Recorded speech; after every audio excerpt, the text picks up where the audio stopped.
Derek, we're off to a roaring start here. Everything just fell apart right before we're supposed to go on camera.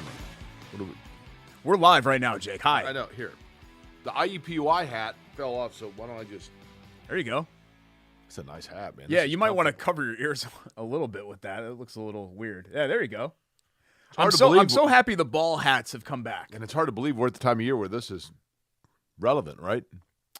Needed. If you went to a apple picking orchard right now and wore that hat, you'd blend in with all like the Westfield moms wearing those hats because that's like the thing to do. You hang out at a lot of apple orchards, do you? I actually really don't like going to apple orchards Why? at all. They're overpriced. It's usually like 80 degrees and not my jam. 80 degrees, then you wouldn't need the hat. Well, you wear it anyway because it's like fall clothing, right? How about for haunted houses? I'll wear it for the haunted houses. Hated haunted houses. Hate them. Why? Hate being scared. I don't like things jumping your out at me entire when I life. don't know they're going to be jumping out at me, and I don't like to be touched. There are some haunted houses that they do touching, and I do not like to be touched. Okay, well, probably a happy high school year. We started the show, so let's go ahead and get into Hi, your how are spiel. you? My name is Jake Query. That's Derek Schultz. This is Query and Schultz on the ISC Sports Network, and we have a lot to talk about today. This is episode number, I believe, 157. Yep, you got it. Is that right? Nailed it. 157. Is that right? Nailed it. Yep. Good job. Wow. Yeah. Okay. How about Pretty that? good. How about them apples? Pretty good. Lot to talk about, including it's entirely possible, Derek, we're recording this on a Tuesday morning. It's possible that this is old news by Tuesday afternoon or confirmed news. Sure. But I think now we can officially say, and look, I understand and I respect that people are like, why do the national guys always have the top story? You know, Ian Rappaport or like, you know, Woj in basketball, whatever else. I'll be honest. They don't always, and I respect those guys, and they do great work, and it's tough to do it in multiple markets. So I give them a lot of credit. But the fact that Anthony Richardson's season-ending surgery was in play on the table and discussed has been reported locally for a week. Shane Steichen has said it like in his weekly availability, and everyone has said, hey, but it's when nationally when a writer comes out and says, I'm hearing that Indianapolis, but then everybody's like, oh, my gosh. Well, regardless, I think we're prepared to say at this point that Anthony Richardson will not play the rest of the season. I think the 4 to 8 weeks, is where things got a little bit helter-skelter for fans because they were thinking, oh, he'll be back in worst-case scenario 8 weeks, and surgery was always on the table. I do think they're still exploring, right? They say they're still exploring. I agree with you that the likelihood, like Jim Irsay said, is that he's out for the year. I think they're approaching this like, let's rehab it just real quick and just see if there's some way that this is possible. Right. But we're not going to come anywhere close to forcing this because this is our future and we don't want to break him anymore. He's already been broken in a couple of games here. So I think Shane Steichen basically alluded to this in Monday's press conference. Here's the direct quote. This is a decision that we want to make that's right for him and the organization for his longevity. Yeah. That tells you everything that you need to know, I think, right there. Here's what I'd said yesterday, and follow me here, okay? If I gave you $10,000 in cash, right? You probably owe me that, to be totally honest with you. Well, all the revenue that I've brought in for the show and just me lifting you up, back pay for your job at MS/Urban One. I mean, all of those things are not solely because of me, but I play a big role in that. Okay. Just saying. None of those things would exist without me. What are the odds you would have ever met Patrick Ewing if not for me? 150%, because I would have been down in San Antonio for the Final Four, and you would have been sleeping in the Howard Johnson still. What allowed you to go to the Final Four? My job. But who's the one that they came to and said, would you be interested in the Final Four? And I said, I've been there, done that many times, but Derek's never been. So if we need to do it, we'll do it. We'd been to the Final Four a bunch at that point. Uh-huh. Yeah. It was fun. How about when I saw Patrick Ewing in the airport? I know, yeah, I remember.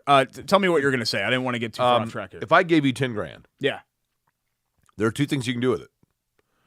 If you were not expecting to have $10,000 and I just gave you $10,000, you could say, okay, I've got $10,000. I can spend it right now, pay off some things. I'm good. Use it for what I need it for. Or I can put it into a certificate of deposit, wait a year on it, go back, and now I've got $10,300. Yeah. From the interest and everything else, and let it grow and let it and then I know the whole time I know it's there waiting for me. That's kind of where the Colts are with Anthony Richardson, right? Like, do they need Anthony Richardson right now? It would help. Sure, you can pay some bills with it. But they know that with the shoulder, they can put him into a safety deposit box, not think about it for 9 months. I mean, obviously they will. Come back, and it is just as good and probably better now because it's healthy and you don't have to worry about, the ongoing issues theoretically. Whereas if you allow it to heal naturally, there's still that chance it's going to recur or it's going to hiccup. You're worried about it. Yeah. You got a governor on it. I think you just shut him down and say lesson learned. Matthew Stafford had the same injury and they opted for surgery, and look at the career that he's had. Right. So that's just one example, and every body is different. We kind of talked about this last week, but for the folks saying, "Oh my God, this is like the worst thing ever," look, it's not ideal. It's not ideal to lose. He needs reps, right? Right. So he does need reps. I'm not going to sit here and argue and say that it's a great thing that Anthony Richardson could get shut down for the season. But if we're looking for positives, and that's what we've been doing for the 2023 Colts, and I'm going to continue to do. I'm trying to be the eternal optimist here. You at least saw something that I think gives you some hope and some confidence that he's the right guy. Whereas there are a lot of rookie quarterbacks. You remember Jared Goff's rookie year? He was awful. Like, he was really bad that rookie year. If he were to get hurt at the end of that year, then you still wouldn't really know what you had at that point, right? And I'm not trying to sit here and say that Anthony Richardson's a slam dunk. I don't think that. I don't think that he's proven in, what has he even played, 2.5 games, the equivalent, 10 quarters? I don't think he's proven that he's a franchise guy, but he's at least flashed that I think that's possible. And to me, that's a big positive. That'll help me. If I was a Colts fan, that would help me sleep at night, sitting through and being patient during this process. Here's where Anthony Richardson, if you want to know the impact Anthony Richardson has right now, here's where you see it. Look at the game that they just played against the Jacksonville Jaguars, right? Mm-hmm. In that game, again, another bad analogy. I know you love my analogies. Derek, you've seen the movie Major League, right? Yes.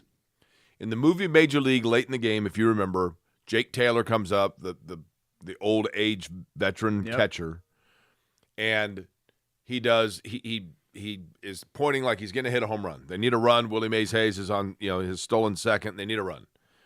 And at the last minute, he does the suicide bunt, right? And they show the third baseman for the Yankees as the ball hits the ground, and he's standing there, and he's in position back, and he goes, "Oh." Like, oh my gosh, I wasn't waiting for this. And he now has to run, whatever. Defenses with Anthony Richardson on the field, okay?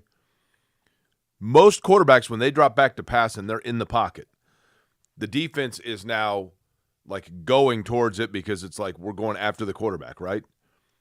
But with Anthony Richardson at the last minute, he can tuck and run, and it's the opposite. Now the defender has a look like, oh, man, I wasn't counting on that. Now I got to stop and retreat back again because the guy's going to go flying past me.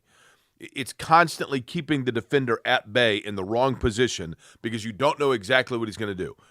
In the Jacksonville game, what you saw with Gardner Minshew was a defense saying, this guy can't throw. And so their best weapon is to run the football. So we're just going to load the box, shut down the run, and then I'm not worried about Alec Pierce hitting us. So they're too predictable offensively now because you don't have Anthony Richardson. So that's why that right there shows that he is the guy because he has enough skill set that has been displayed already that it keeps NFL defenses completely guessing as to what you are going to do. And I think we've seen enough to know he can reliably and consistently be that kind of an offensive weapon for them. Yeah, it just changes everything about what you can do offensively because you noticed, and I think outside of a Kylan Granson long catch, you didn't see anything out of the tight ends. You know why you didn't see anything out of the tight ends? Because Ogletree basically had to be another offensive lineman. Right. Because they had no choice. They had to do that to protect Minshew. Whereas with Richardson, you feel like you've got a little bit more room to be aggressive, right? Because he doesn't need to have all of these safety measures in place for him because he can elude a rush if the pocket breaks down and get out and actually create. So I think, and other people have said this as well, I think this does officially, and I'm not saying that this was a widespread opinion, I do think that this officially puts to bed the notion that Minshew was better for them to win right now. Like, that was always nonsense, but I think Sunday's game kind of shows you how nonsensical that whole idea was. They're a better team right now and in the future with Anthony Richardson than they would be with Gardner Minshew. Now, the one thing about that game against Jacksonville that I'll say, it was weird because even with all the turnovers, and Minshew did not – I mean, he had a bad game, right? But they were still kind of in it. Like, you never felt like they were totally out of the game. That was the weird thing, right? Because the defense played well. You wouldn't think so. 37 points doesn't sound good, but Jacksonville had all kinds of short fields. I think they held them to under 3 yards a carry, and that includes the ETN run, which was 24, 25 yards, whatever it was. ETN's good, man. Yeah, but they held them in check. I think you would agree. And there were a lot of 3-and-outs in that second half. It was a weird game, Jake, because it was 21-3, 21-6 for a large chunk, and that felt like an insurmountable lead. But the Colts kept getting the ball back with it being 21-6. Right. And they kept being not able to do anything. But that's the problem. When you turn it over like that, it's really, really difficult to win. I don't think I'm being Captain Obvious there. The challenge for the Colts now becomes they're going to face, I think, one of the most stout defenses in the league now. Oh, yeah. I mean, statistically, the Browns have been incredible. You know, Cleveland just there's no more undefeateds in the NFL. Yeah. Cleveland beat San Francisco, and San Francisco had a field goal late in the game they missed, but Cleveland's defense won them that game. I mean, Deshaun Watson's not even out there. I know there are more to it than just yards, but if I were to go to you and say, Jake, what's a target total that you would, if your defense keeps this team to this amount of total yards, you feel pretty good about their chances to win? Just give me a number off the top of your head. Total yards? Yeah. 300, 350. I mean, that's do you know how many? low. Do you know how many Cleveland's giving up per game? I have no idea. 200. Yeah, that's insane. 200 yards a game. Yeah. The average. I mean, that's incredible. Yeah. Like, if you're giving up 200 yards, you feel outstanding about your chances to win, even in today's NFL where offenses are kind of going like this in every game. Every game seems to be 20-17. Do you notice that? Yeah. And I'm not just saying that because the Monday night game was that. Cleveland, number 1 in yards allowed. They're number 1 against the pass, 121 pass yards a game. I mean, that's facing Gardner Minshew every game. I mean, that basically. sounds like 121 pass yards. That's Jacoby Brissett. You're every playing game. Ryan Tannehill every week. Yeah. Yeah. Well, give Tannehill a little credit. Okay, Jacoby Brissett. Yeah. Tannehill with maybe like a broken leg. Number 4 against the run, 79 yards. And, number 5 scoring defense, which 15 points a game. I mean, that's all they're giving up. This beer looks very refreshing. But the two things that they don't do is they don't take the ball away. They've only forced 4 turnovers the entire year. That's last in the NFL. And they haven't had great sack numbers. So that gives you a little bit of confidence. One thing, Jake, and you know this because you're still in the daily sports radio world. One thing that we do in this town, and I think every other NFL market probably does this, is that we just so overreact to every win and every loss. So the Colts win last week against Tennessee, and suddenly division's on the table, baby. And then the Colts lose this week, and it's, oh my God, they're never going to score another point with Gardner Minshew. They're going to finish 1-10. Right. No, none of those things are true here. What does he always say? Water finds its level. Minshew is a very limited quarterback who is very difficult to win with. But I do think that last game against Jacksonville was an outlier to who he's been during his career. For sure. He's not going to throw 3 picks every game. That's very rare. He still is an above average quarterback. I mean, he's one of the better backups in the league, for sure. But still a backup, right? And what gives me some hope, and this is going to sound really stupid to say, and you're going to be like, oh my God, you're really reaching here. The first 2 interceptions were both plays where the receiver was open. Yeah. I mean, he could have very easily hit Pittman, and I think he said both of the balls sailed. I think all 3 of his interceptions were intended for Pittman. Well, he had if one. I'm not mistaken. He had one. I think the last one was awful. I mean, yeah. I was like, he was trying to throw a jump ball, I think, and it. Yeah. It looked like the ball slipped out of his hand. It was wobbling and yeah. Yeah, I mean, Vern Troyer, maybe that'd be a jump ball for him, but God rest his soul. That's mini-me, right? Yeah. But that wasn't really much of a jump ball because it was this far off the ground. Because we're both celebrities? A little bit. I mean, being a public figure, I think anytime that I see somebody else that has name recognition or people know who they are, I think we connect a little bit on a visceral level. What about on a mini-me level? I mean, because his breakthrough role was, I guess I mean, I had kind of broken through even before I met you, but I think a lot of people would think of my breakout as Quirky and Schultz. Yeah. But now I've kind of graduated to other things. But you're still kind of a mini-me. Sorry, is this like an elaborate short joke? Is that what you're doing? No, I think it's okay. I thought we were having a serious discussion about probably comparing me to him. Probably Gilligan would be more who you should identify with. Oh, okay. See, I didn't know because little buddy, like anywhere I go, I'm a little rusty. We're not together every day, so I'm a little rusty on picking up on the condescension. Too. So, like hey, okay. like I didn't know you were going to condescend. Hey, where's your little buddy? I hear that all the time. Sorry, I thought we were having a real discussion about that, but I guess I was mean, giving do you not get that? Like when you go out in public, do people not ask you, like, hey, where's the skipper? Where's the captain? Where's your leader? There is not a single person. I've known you for 12 years. There's not one person who has ever said, "Hey, where's the skipper?" But no one has ever said that. Did they ask about me? No. Well, yes, unfortunately. Okay. And what do they ask? I don't know. How's he doing? And hey, Jake said this the other day. I mean, what do you think? I don't know, man. I wasn't listening. See, you can email the show, I guess, if you want to. The only thing I get is Jimmy. Where's your little buddy? That's what people ask me. Where's your little buddy? Time for our Hoagie and Hero of the Week. I'm just saying. Brought This to you by beer's our wonderful. friends at Hoagies and Hops. How about this can? By the way, Zaire Franklin and Shalice's Angels, 25 hundo is what they raised for that. 25 hundo. Great event. So they did 20% of all the Sandos that they sold and all food sales from that night, and it goes right to Zaire's foundation, which was great. It was a lot of fun. We had a great time. But these cans from Chili, let's actually, you know what? Let's start with the beer. We never start with the chili. Partnering with the American Racing Collective, our favorite Indianapolis-based cycling squad, we created this unique limited release Ghost that will benefit. I hope I'm saying that correctly. That will benefit the team's philanthropic efforts off the bicycle. It tastes kind of like a seltzer. ARC makes an impact locally by organizing trail cleanups, supporting regional events, volunteering in the community, and financially supporting its riders with the goal of making cycling accessible to all. Proceeds from the sale of this refreshing Ghost will be donated to the Awesome Racing Collective to continue their mission locally. And that's cool that Chili Water, Chili Water always thinks deeply, kind of like Christina naming her sandwiches. Chili Water always thinks deeply about their beers and the causes that they support. This is really good. Very good. This almost tastes like a seltzer. No, what's that? A sour? Yeah. Yeah. Well, that's kind of like that. For those of you that were listening, it's a guava tart ale. Again, tart. Yeah. Tart like a sour. It kind of tastes like a sour. Thank you. Mm-hmm.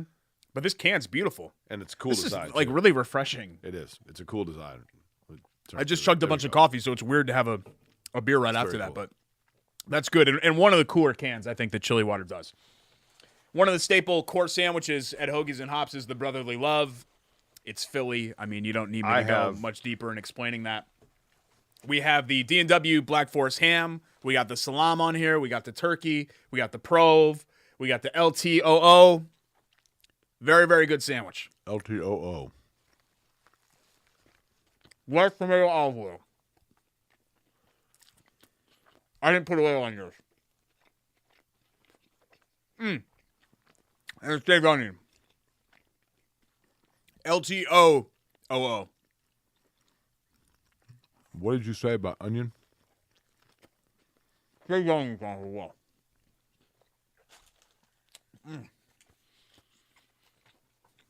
It's sorry. I'm gonna talk with my mouth full. It's rude. It's like the reliable one on the menu. Like when you don't. But like when you don't know, it's like the warm, cozy blanket of the Hoagies and Hops menu, where you just wrap yourself up in it. You'd be like, all right, brother, love, let's go with that. Do you want to know my hero of the week? Sure. My hero of the week, actually, and I have mentioned this before. For the last week, I've posted some videos of like nostalgic Indiana sports stuff. And people enjoy it because people from Indiana love things about Indiana. Indianapolis is unique. I also asked a question the other day, like what cities would you list where the people that are from there have like the biggest hometown pride? Philadelphia was very high on the list. Indianapolis is high on that list. Mm-hmm. I think we in Indianapolis can appreciate and respect anybody who has a great love for home. I love that Christina from Hoagies and Hops has taken that corner at 42nd and Boulevard, put in her restaurant. It feels kind of like a Philly corner. It looks like South Philly. and it has a feel to it, and you go in and there's a lot of, Philiopolis, as she calls it. She's morphed the two together.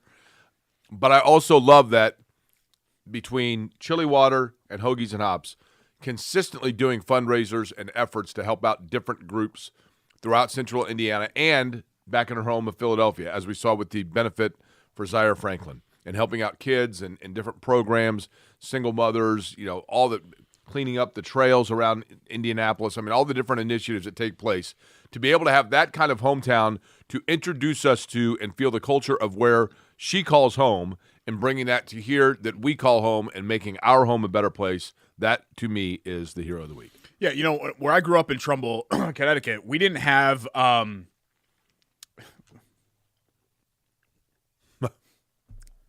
inside joke, but somebody's calling me right now while we're happening. He's probably listening to the show while we're doing this. We didn't have chain restaurants. Zoning didn't allow it. So we had a mall that had like a Taco Bell, McDonald's, or whatever else. But basically, I grew up in a 40,000 person town without chains. So when you would go out to restaurants, it'd be all mom and pop shops, sandwich shop, pizza, Franco Gianni's, whatever, bakery.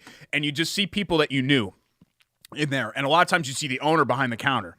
And it just, it hits me with like almost like this hometown sort of nostalgia of that's what it should be, right? I'm going in the shop to see Christina and eat a delicious sando. But, excuse me, I'm also sandwich and don't burp. Excuse me. Sorry, I had a lot of that beer. It's good. I'm also seeing Chris, who's a professor at Butler and is a St. Thomas dad. His kid is in class with my kid at St. Thomas Aquinas. I'm also seeing Neil Taffinger.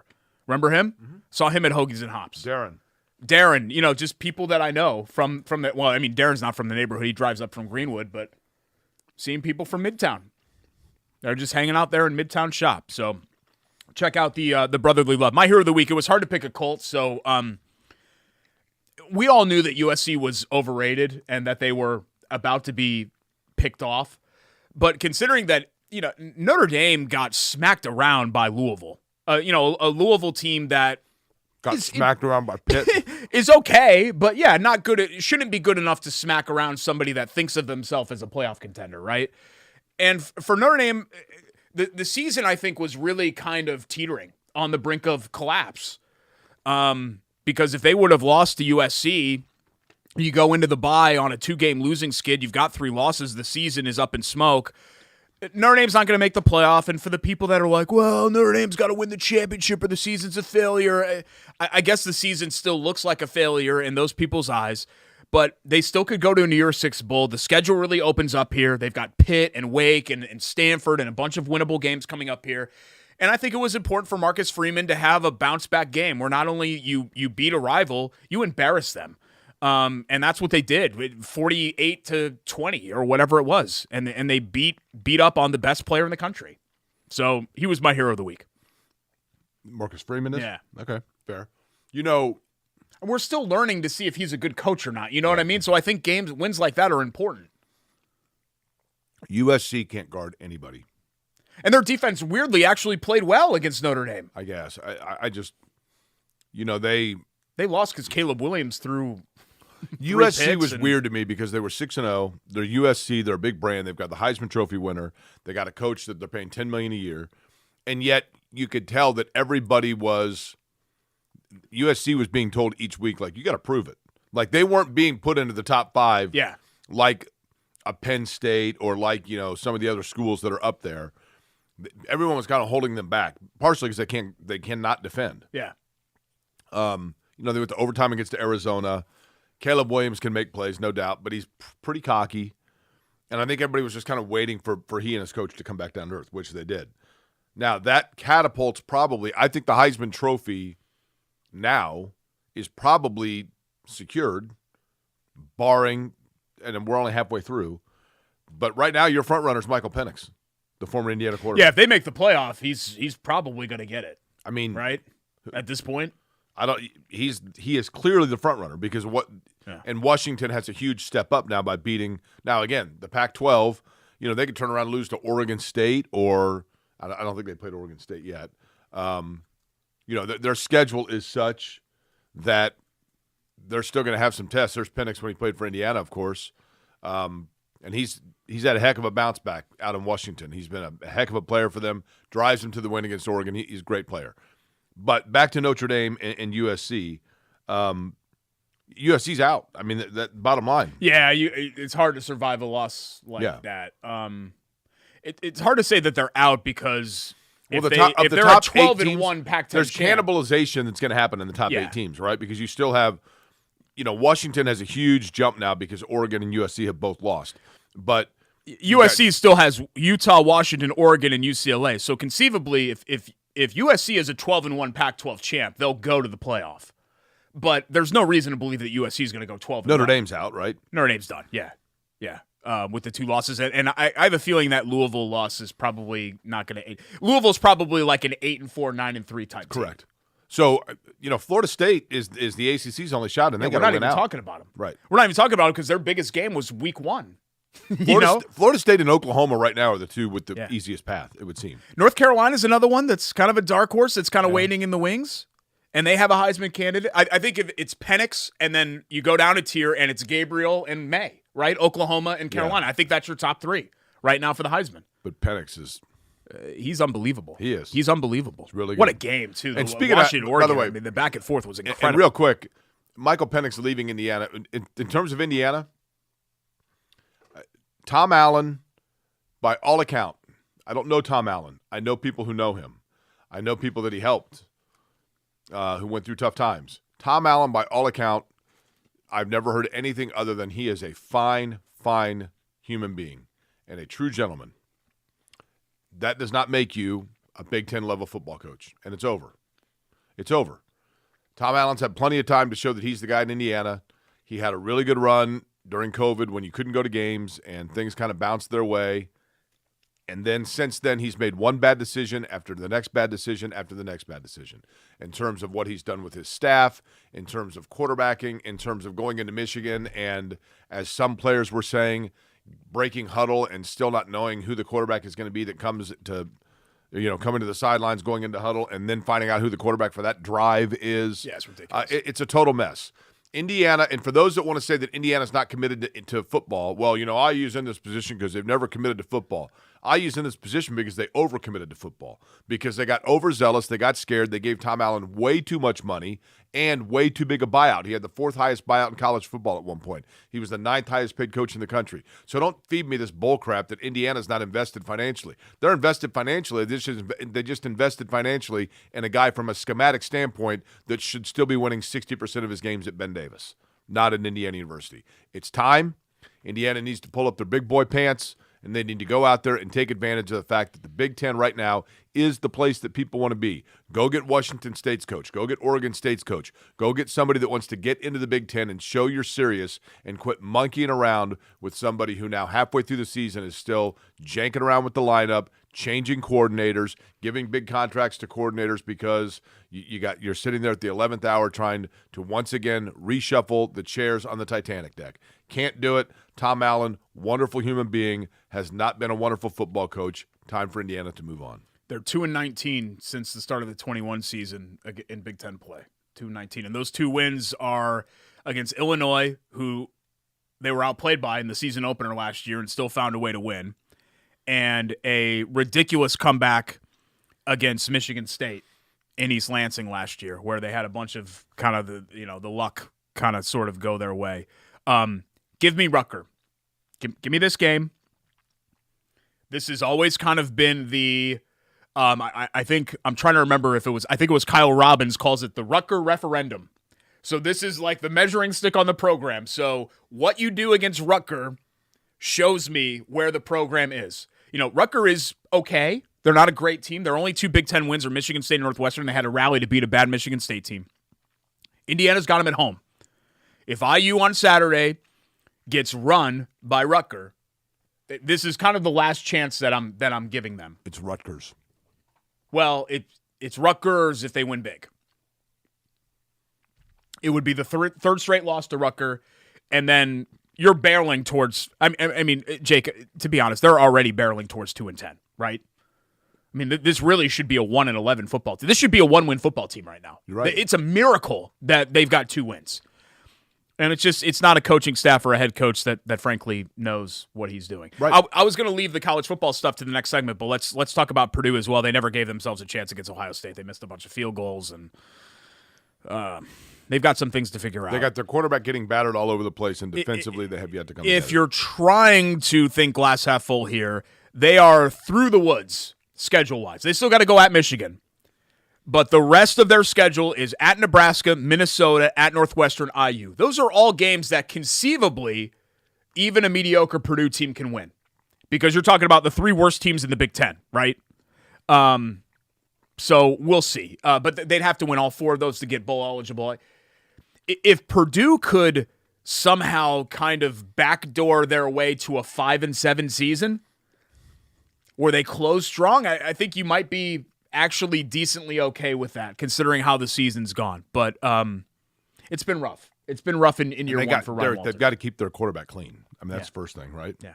And they just they've got to still have a lot of holes defensively. And, Jeff Brom didn't exactly leave the cupboard full, but there have been some performances this year, like against Syracuse, where they just couldn't stop anybody. And then against Fresno, I mean, those were 2 games where we're having a very different conversation about Purdue right now if they're 4-3 instead of 2-5. The Fresno State loss, I actually found somewhat encouraging because I'm like, look, Fresno State's not a bad program, right? But it's how they lost. That's why they couldn't get them off the field, right? And that was kind of the problem. And then I think something else that we need to mention. I know we don't talk about these teams a lot, but something to kind of keep an eye on if you're going smaller level down into the non-Power 5 and in the FCS. Ball State's now 1-6, no FBF wins. And we're talking about year 7, I think, or year 8 for Mike New. And I like Mike New a lot. And it's year 7 for Kurt Mallory, and ISU is winless. And they had been hovering around 500 for the last couple of years, but it looks like both programs right now are going in the wrong direction, and that's not what you want. In the state of Indiana, college football in the state of Indiana, the Ohio State Buckeyes have won 3 games inside the borders of Indiana this year, right? Oh, wow. They were all 3 in Indiana. Yeah, you're right. Okay. Yeah. I knew they had beaten all those 3 of those So teams. Ohio State has 3 wins, okay? More than Indiana. That's more than the total season wins of Indiana. Purdue. Individually as teams, I'm saying. Purdue. Yeah. Ball State. Yep. ISU. And Indiana State. Yeah. Only Notre Dame has as many season wins, I guess, as Ohio State. And Notre Dame has 3 wins in the state of Indiana. Wow. Yeah. Look at that. And only 2 FBS wins. Because Tennessee Tech was an FCS team. Yeah. So Ohio State has more FBS wins in the state of Indiana than any correct of the. Well, I mean, if you're going down levels, I know UND and Marion, some of those other programs, right. But yeah, you're right. That's crazy. That really is wild. That's good. Did you see my tweet about you got a lot of traction on Sunday because I was like, Jake doesn't always make great analogies. But one of his greatest analogies is the donut tire for the backup quarterback. And it got retweeted 50 times and 300 likes or something. People really like that. And I gave you credit. I could have stolen that and taken it as my own, which you've done with my stuff. I believe you started it by saying Query never makes any sense, but he did on this one. I said that you're a really bad analogy maker. Like you make we collectively, that's something where we really struggle with. Like there are a lot of categories on a 10 scale that we'd be 10s, like handsomeness and things like that. Okay. But analogies, it'd be like a 2. Okay. Be like a 2. Yeah. We come back. Love that play. This was a really long opening. I just realized we haven't even taken a break yet. Come on. Love that play. And what else do we have next that we haven't done? Oh, the play calling for the Colts. I wanted to touch on that. A lot of people complaining about it. I know Jake sort of alluded to it early on in segment 1. We're going to talk about that when we return. It's Query and Schultz, ISC Sports Network.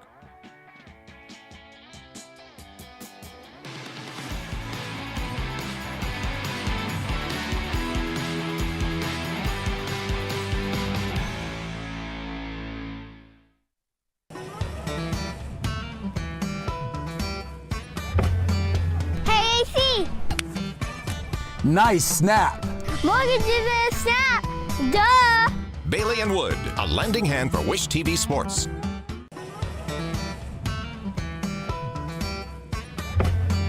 Hey, AC! Nice snap. Mortgage is a snap. Duh!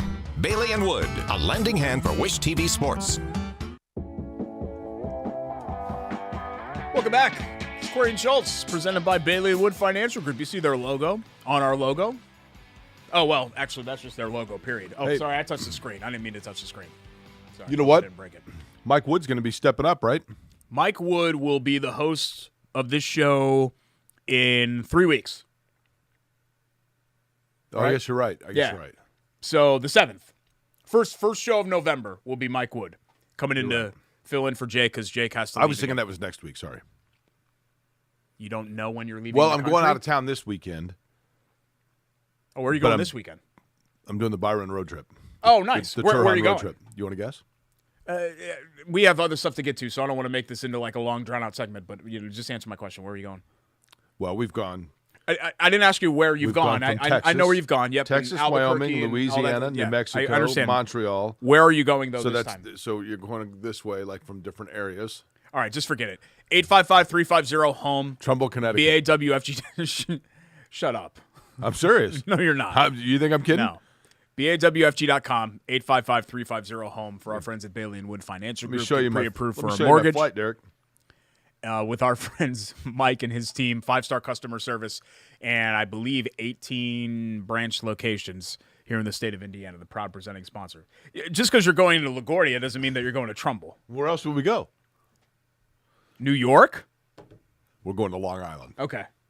We're going to start in Long Island, drive back. We're actually going to go down from Long Island. We're going to go through New York down to Baltimore. Okay. I think we're going to go to Navy Air Force on Saturday, Oh, wow. Cool. and then back up. Yeah.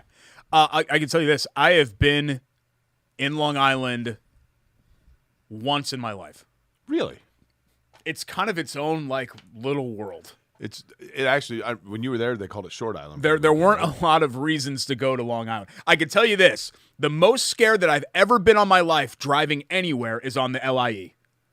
Long Island Expressway. It is the Autobahn. And people Well, we'll are enjoy it. effing crazy. We'll enjoy it. Yeah, then. so be very careful Okay. if you go over there on that road. But All yeah, right. we never really had a Anyway. reason to go into Long Island. So I'm doing the road trip this weekend. So like my There's and some then good eats out there though in Long I Island. come back for a week and then go on vacation. So like I'm kind of confused by my hear you. dates.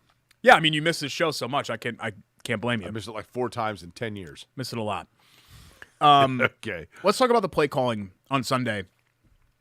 They And gave what the defense gave them, or they took what the defense gave them. This is still like kind of a constant theme because I think we saw this with Frank Reich too. Do you remember, and I know the years and the games kind of run together for me like they do for you, but do you remember the game against Tampa Bay in 2021?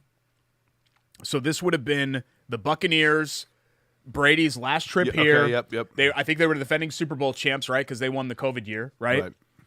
And Tampa Bay came in and were like, we're not going to let you run.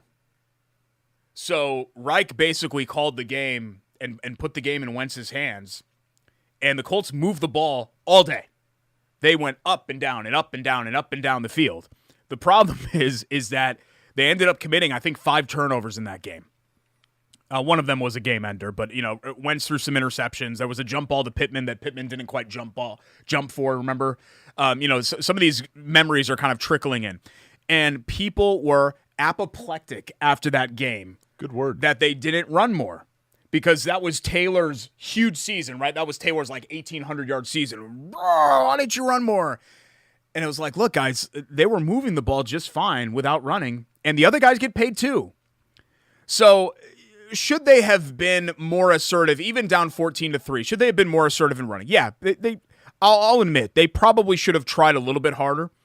But this idea that, well, Taylor and Moss just out-tough them, out-physical, like run into a brick wall 50 times, that's not a strategy either. Right. Because Jacksonville is great at stopping the run, and they knew exactly what the Colts wanted to do. So, I don't know. I think a lot of times play calling just I'm not trying to sit here and say that I'm like Rick Venturi. Like I don't understand football on like a visceral level like that, but I know enough to know that there's a bit of a chess match going Derek, on. You can't just force something into The bottom happening. line is the Colts ran a rather vanilla offense, but they did so because Jacksonville took the spices away from them. And Pretty they even said afterwards they were surprised because they didn't do what like Tennessee did They ran, I guess, this like diamond front. Ryan Kelly was talking about it, and it was interesting. I mean, we're getting really in the weeds here about what they were doing, but essentially they never felt like they had to leave that because they weren't worried about getting beat on the outside by the Colts receivers, and they weren't worried about Gardner Minshew. Right. Even on some of the underneath stuff, and they were going to let those little completions happen if they happen by keeping everything in front of them. You know, one thing that just jumped out at me because you mentioned him a second ago, and I feel like we've just kind of overlooked it. Carson Wentz is still a free agent. Yeah. I'm not saying for the Colts, don't get me wrong, but I'm saying by like choice though. I think if he could have gone and been a backup somewhere if he really yeah, wanted but I'm just to. saying like the fact that nobody has. I mean, there are some teams starting some pretty bad quarterbacks. I think there are two things there. One, he wants to start, and two, is it worth the headache? Right. Totally. He seemed like an okay teammate. I guess the guys in the locker room seemed to like him. I think he was even named captain. But there was just something there that was just off. There was just kind of like a totally. I totally agree. There was a disconnect with Wentz and the team. Whereas like Minshew's a limited player, but you can tell from watching some of those inside videos, like in the locker room with Minshew, he's one of the guys, man. Right, You know what I mean? Like they're on board with him, and Minshew's been here for 3-4 months. That look on Carson Wentz's face right there is probably what he looks like right now at home, right? It keeps happening. So the fact that it happened in Philly, and then it happened here, and then it happened in Washington, at some point, you're the problem. Right, and, for sure. And I don't want to rehash the whole Carson Wentz situation. I think Carson Wentz was blamed for a lot of things that weren't his fault. And that's coming from somebody that blamed Carson Wentz a lot. But at the end of the day, he is who he was. We've done this show for a long time. I haven't been right about a lot of things, but two things that I feel pretty strongly that I was right about that I never really overreacted to were both Brissett and Wentz. Yeah. I mean, Brissett, I beat the drum the entire time that Jacoby Brissett was this was like this was a carriage that was turning into a pumpkin very soon, and that's exactly what happened. And then you saw him in Miami and Cleveland and all these other places, and it proved he's still in the league though, right? Yeah, he's a backup in Is he in Washington? Yeah. Good pull. Yeah. Thanks. Good pull. I had to think about it for a second, but yeah, you're right. By the way, it's time for Love That Play, our favorite play of the weekend, brought to you by the good guys at Love Heating and Air. Love-HVAC.com is their website. 317-353-2141, the telephone number for Love Heating and Air Conditioning. You know, you last over 100 years in an area, very simply. 4 generations deep of a family business. That's because you consider your clients like family. You take care of them, especially in time of need. 24-hour on-call maintenance. Making sure, of course, coming out, checking the furnace if you need just to look at it and being honest about what may or may not need to be done for your furnace, your air conditioning, whatever it might be. That's what you get from the good guys at Love Heating and Air. They're going to treat you like family. I've known these guys my entire life. I would not steer you wrong. Great product and the best in care for your own home. Love-HVAC.com. 317-353-2141. Derek? This is just a way for us to shoehorn in some baseball conversation because I don't know about you and your radio show. It just doesn't, and we're not in a major league market. It just doesn't feel real relevant to me. Like I would agree. I don't think, I'll be honest, I don't think anyone outside of the teams or I guess hardcore baseball fans gives a single crap about D-backs Phillies. Oh, I mean. And well, the Astros fatigue. I did a Twitter poll last night, Derek. Yeah. What's the least sexy World Series? Oh, it's Rangers Diamondbacks. It would be the lowest rated World Series in history. I mean, does Diamondbacks Astros do anything for you? Not really, but it's clearly it's Rangers Diamondbacks because you at least see Astros gear every once in a while. Diamondbacks range. Okay, the Phillies have a fan base. 600 votes. 58% say the worst World Series would be Diamondbacks Rangers. Like, have you ever seen anyone in a Texas Rangers hat in your life? I know. I don't think I have. But anyway, how about them Rangers? They've ripped off 7 straight by the time we're taping this show here on Tuesday. They put the Dynasty Astros in an 0-2 hole in the ALCS. They held on for Monday night's 5-4 win. Outside of an 8-run outburst by Cute Fella, who they eliminated in the ALDS in Game 2, Rangers have given up a total of just 8 runs in 6 other games. Their only 2 pennants came in back-to-back years. Remember the 2010 and 11 teams? 2011, they had the champagne on ice, man. The trophy was in their clubhouse. Yeah. and they blew that series to St. Louis because of their bullpen late. They've never won the World Series. You want to guess how many times the Texas Rangers had been in the playoffs in their 52-year history, counting this year? 6. You're close, yeah, 9. But 9 times in 52 years. You know one thing about the Texas Rangers where I have beef? What's that? My senior year of high school, and as we all know, the greatest fashions, music, everything was your senior year of high school. Of course. My senior year of high school, baseball hats were a big thing. We all had our own hat. I went to Merle Harmon's Fanfare, bought a Texas Rangers fitted hat. It's kind of the soft cotton, like almost like a felt, beautiful hat. And it was the Rangers 91 hat because I loved Nolan Ryan. Loved him. And that summer, Nolan Ryan threw his 7th no-hitter. And I had that same hat Nolan Ryan was wearing. Back then, like, girls would like to wear hats, and then they'd break them in for you and whatever else. And I'm not going to say the names in any way out anybody that lost my hat. I just wouldn't do that, right? But once Tiffany Lehman never brought it back to me, I haven't seen the hat. And I've been trying for 31 years to find that hat. Not the one that particular one. The red tee. The 1991 the red Texas, tee, not the white. The 1991 Texas Rangers hat. The authentic 91 hat cannot be found anywhere. I went to a Rangers game and went through both their gift shops. Nothing. The red tee and the That's script, all it is. The script Rangers. Yep. Those were the cool jerseys. They should have never ditched those. And I think that's part of the reason, like the Texas Rangers, it has no appeal because it's so blah. Now, you like know. Their logo is but so Derek, boring. Their you and I uniforms have are a boring. mutual friend that is a diehard Rangers fan. Conrad Brunner? Yes. Yeah. No, because he used to root for the Senators, right? Correct. Yeah. Correct. He was tweeting, "This is for blah, blah, blah, blah, blah," in the 9th inning of 2011. Like, he was, like I said, he was prepared for that to be a thing, and unfortunately it wasn't for them. So it's too bad that it worked out. They're going to do it this year, though. I mean, they're if you were to place betting odds right now, I think you'd bet on them. Yeah. Or the Phillies. Well, yeah. I mean, the Phillies look really good too, but Texas is running through everybody. Right. I mean, if Jordan Montgomery is suddenly going to throw like 6 shutout innings, then they're in really good shape. They're up 2-0 with Scherzer going in Game 3, right? And Evaldi as well, who was a disaster in August. Playoff in September. Playoff baseball is crazy, and you're seeing it this year, where the previous 6 months don't even matter. It's just what are you doing right now? Well, it's become the Stanley Cup playoff. Poor cute fella. That's what it's become, honestly. That's what baseball and baseball wanted that. They wanted to expand the field and let 84 win Arizona teams in, and this is what you get. Here's why I hope it's not Arizona. Because you already have, it's going to be the Astros or the Rangers, right? I'm old school. To quote Mark Martin, I'm old school, man. You don't want all Southwest World Series? I don't mind that. To me, and I'm probably alone here, I have a feeling Greg Rakestraw will agree with me on this, okay? To me, part of the World Series, part of the lure of the World Series, and you already lost some of this because of the pitch count, the pitch clock. Yeah.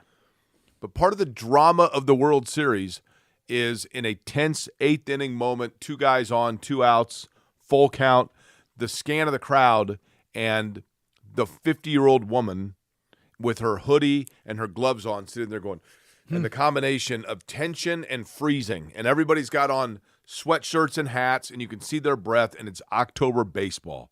That just, there's a magic to it. And seeing a bunch of people in shorts in 80-degree weather in a swimming pool, I mean, come on, man. It's ridiculous. Yeah. Stupid. I didn't know that you were going there with that, but yeah, I guess I kind of agree with you. Yeah. And the Phillies, like, that's a true, like, dyed-in-the-wool hardcore fan base. It is. You know, the Texas Rangers game, it's a bunch of people that started watching 6 weeks ago for the most part. You're right. You know, Mac Angle may disagree. Maybe there is more of a fan base, but I think I'm right in saying that. We come back, quick hits, and we still have Biter Bobley to get to as well. It's Corey and Schultz, ISC Sports Network.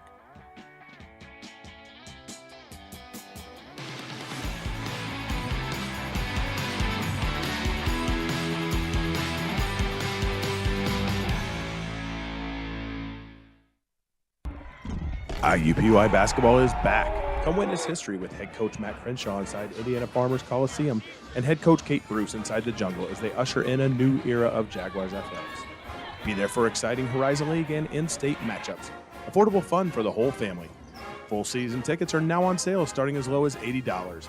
Order today at iupuyjags.com/tickets or call 317-278-2530. Work hard, make noise, have fun. Go Jags. At Bailey & Wood, we pride ourselves on our 5-star customer service. But at our core, we're a family. Family owned and family to our customers, staff, and our community. From charity events to recognizing hometown heroes, we prioritize giving back to our communities that have always supported our growth. So let us help you get your dream home today.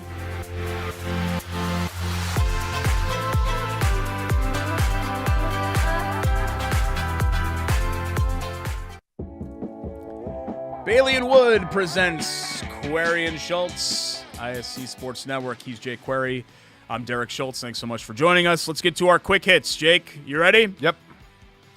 Indiana, banner number 6 is coming. They have landed Liam McNeely, 5-star small forward. He announced his commitment to IU on Sunday, giving Mike Woodson a huge win on the recruiting trail over both Kansas and Texas.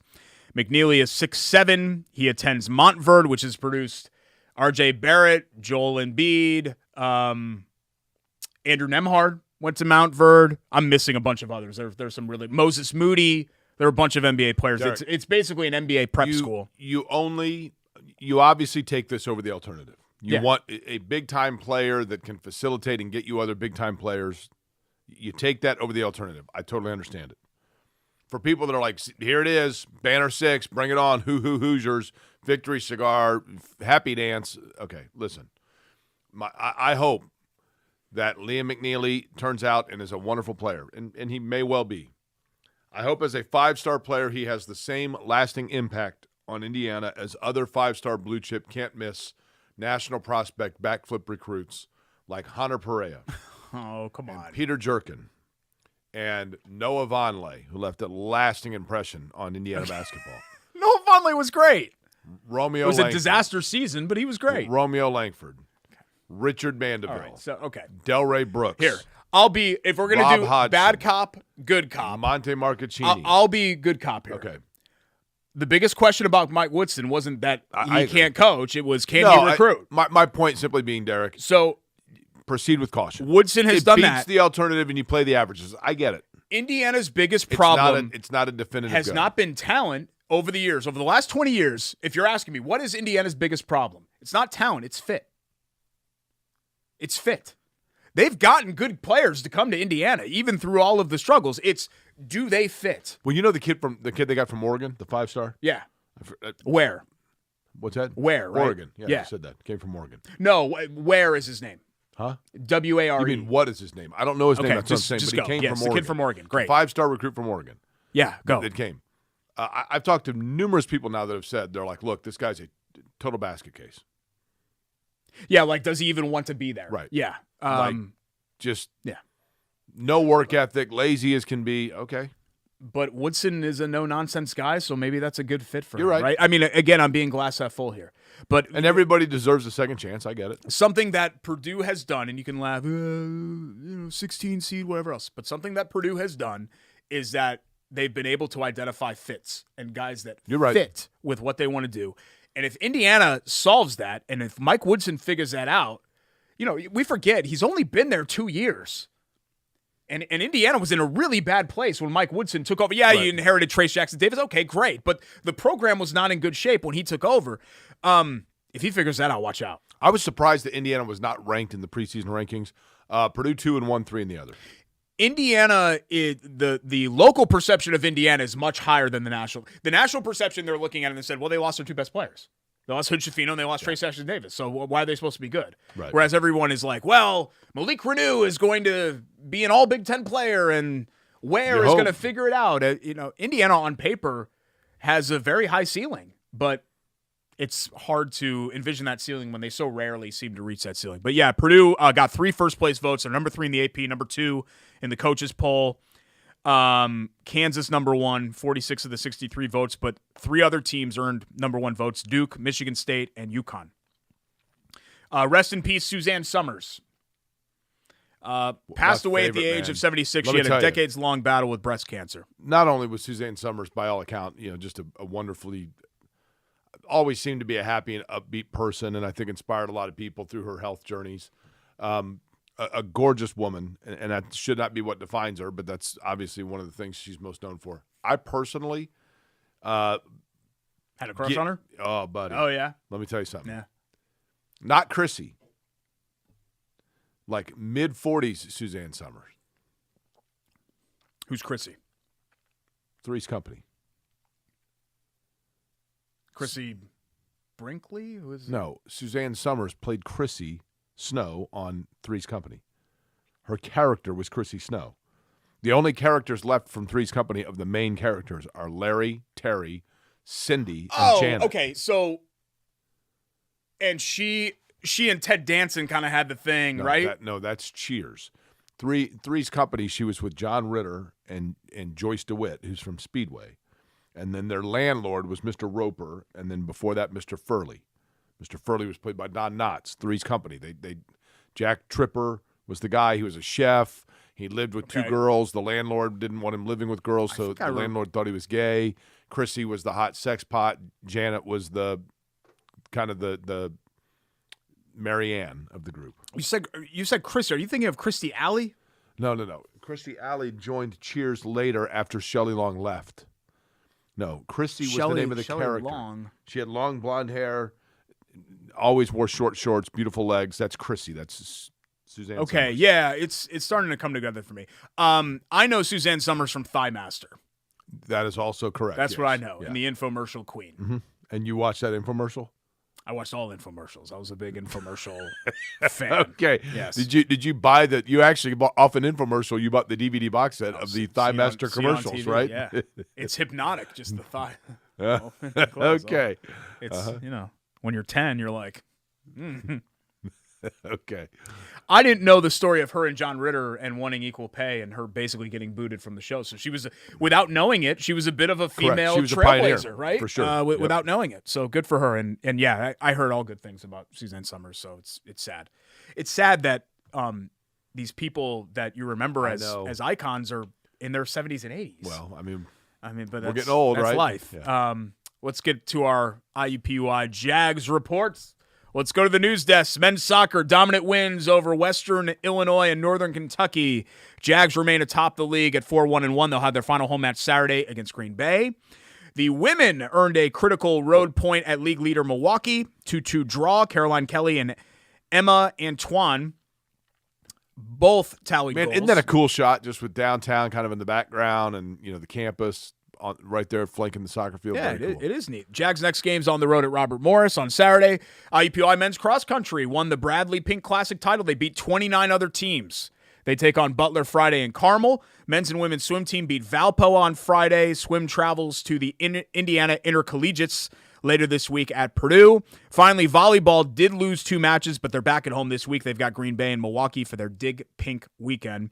Basketball single game ticket announcement is coming for next week. IUPUIJags.com/tickets. Now, Derek, IUPUI.com. I think Greg and I are going to be at their soccer match tickets. on the 25th. Yeah, I'll be in New York, but that'll be cool. What, you going to? I got to go to a conference for Purdue. Are you going to stop by Trumbull? No, but we are. You should. We're punting the rest of Friday, and Ash, James, and I are going to go to the Statue of Liberty and do a bunch of stuff. And we're going to spend the weekend in the city. IUPUIJags.com/tickets. I'm telling you right now, especially if you have children, great chance to just get your kids introduced to the college scene, see what college life and the campus is like, see college athletics, local kids, oftentimes kids transferring back from other schools for an opportunity to get a great education, get a degree, and do so right here close to home. Great value in IUPUI. Absolutely. We'll come back. Chateau Kitchens, buy it or bull bleep when we return. It's Quirky and Schultz, ISC Sports Network.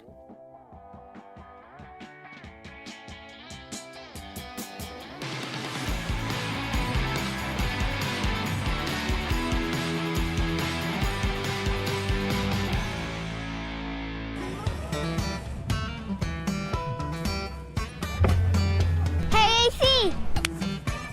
Nice snap. Mortgage is a snap! Duh! Bailey and Wood, a lending hand for Wish TV Sports.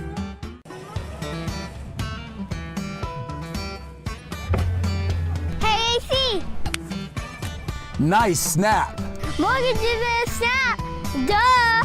Bailey and Wood, a lending hand for Wish TV Sports. Back for a final time. Bailey and Wood presents Corey and Schultz, ISC Sports Network. Jake, I think you know this. The cool thing about our sponsors is that not only is this a transactional thing, like people wouldn't sponsor the show if they didn't think that it would help their business, but we've also developed over the years personal relationships with a lot of these people. You know, Mike Wood's coming in to co-host. Christina obviously is a friend of ours.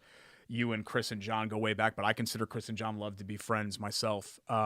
Stephen Moore has become a friend, and the people at Chateau have become friends because we've spent a lot of time with them doing all these renovation projects over the years. Sadly, Stephen's fiance, Mallory, passed away Sunday night after a battle with leukemia, and they knew that this was happening, and you can only prepare yourself, I think, so much for something like this. She was just so young and vibrant, and they would travel. I think you and Stephen would be friends. Because he loves dogs and he loves to go to like Colorado and Wyoming and all these places, you know, wide open spaces, right? Pack the RV with a couple of dogs and go lay under the stars. And unfortunately, her life was cut short. And so we're thinking about Stephen and the entire Chateau family. Poor Stephen, his dad passed, I think, right around this time 3 years ago from cancer as well. So this is the second time that he's had to go through this in 3 years. And it's just an awful, awful thing. So we wanted the folks at Chateau and Stephen to know that our thoughts are with them because it's unimaginable. I can't imagine really what they're going through right now. Sincere condolences indeed. And, hopefully peace to Mallory and resting in peace and, Godspeed to all of those that she touched and were close to her. And no more pain and suffering, right? I mean, you try to look on the bright side of things. Chateau, by the way, chateaukitchens.com, at Chateau Kitchens on Instagram and Facebook for before and after pictures and in-home transformations. They do a wonderful job, as it's proof not only of the shower pics of me, but just in general of what you've seen, that the work they've done. I mean, they didn't do this, but they did everything on the interior of my house. Who was that the same thing? Moron that had you sign a picture from the shower? You're calling Nate a moron? He's one of the most loyal listeners of this show. I did put my John Hancock right there. Nate's a nice guy, but the fact that he printed out a photo of you naked is horrific. Yeah. Maybe I shouldn't say John Hancock. I don't know. Maybe I should say that. Those two actually got to know each other well, right, for a long time. Maybe I should say that.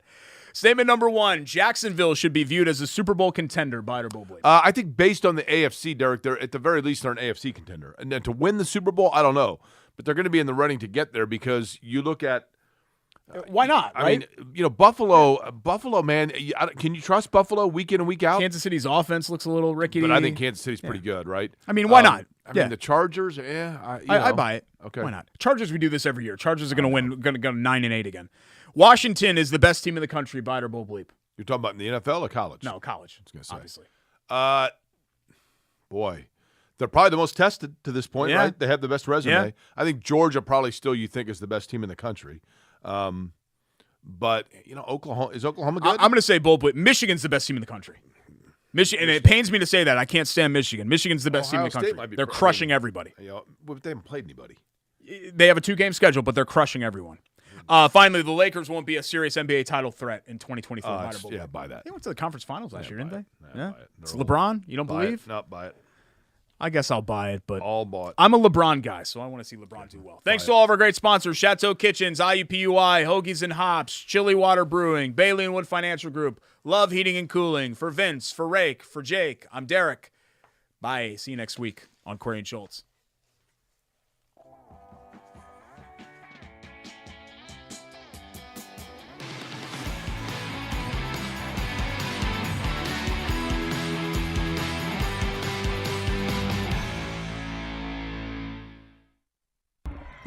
IUPUI basketball is back. Come witness history with head coach Matt Crenshaw inside Indiana Farmers Coliseum and head coach Kate Bruce inside the Jungle as they usher in a new era of Jaguars athletics. Be there for exciting Horizon League and in-state matchups. Affordable fun for the whole family. Full season tickets are now on sale starting as low as $80. Order today at iupuyjags.com/tickets or call 317-278-2530. Work hard, make noise, have fun. Go Jags.